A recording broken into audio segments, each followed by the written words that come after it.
Today I'm going to be talking about loose leash walking. I'm going to show you how to do a quick reset so that your dog winds up facing forward by your left side, and we're going to do one game that will support your dog in doing loose leash walking. So I have my dog in my preferred equipment for teaching loose leash walking. That is a front pull harness. The one she is currently wearing is a Freedom no pull harness. You can look them up on their website of the same name. But what we're going to start with is we're going to show you what to do when your dog hits the end of the leash. All I want to do is be able to reset them next to my side. So I'm going to do that all with one side of my body. So for instance, if I want her to be on the left side of my body, I'm going to hold her leash with my right hand and I'm going to feed her with my left hand. Let's say for instance that she's out in front of me because she pulled to get there.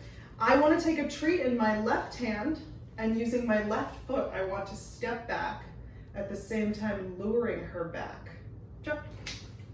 So luring her back to the behind my left leg. Then I'm going to take a step forward and lure her forward so that she winds up right next to me along my left side. I release the treat to her when she's in the position I like. I'm going to show you that again, but from the side. Jump.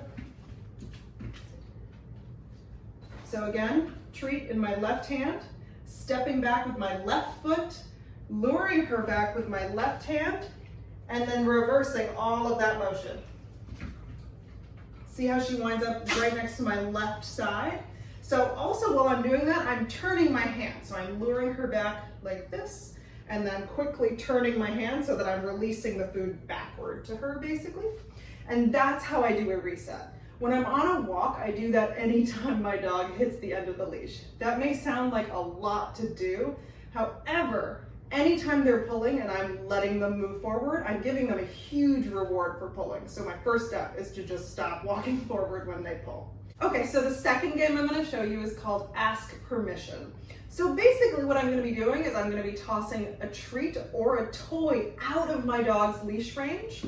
They're going to want to try to get it, but I am going to wait for behavior I like before giving them permission to go get that food. So I'm going to try to show you that.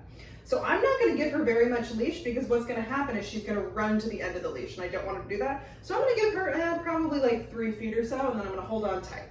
So I'm tossing food and I am not telling her to get this food.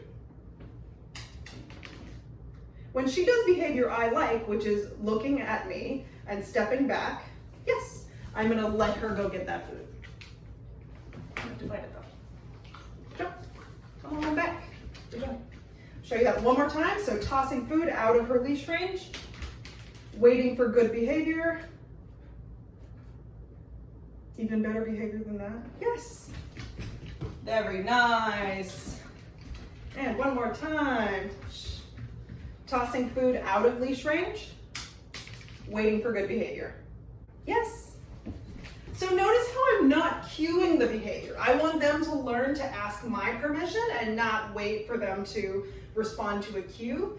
You can use this immediately out in the world by doing this for if your dog is pulling toward a fire hydrant or a bush. You can literally stop in your tracks, wait for your dog to choose to do better behavior, and then you can take them to that fire hydrant or bush or other thing.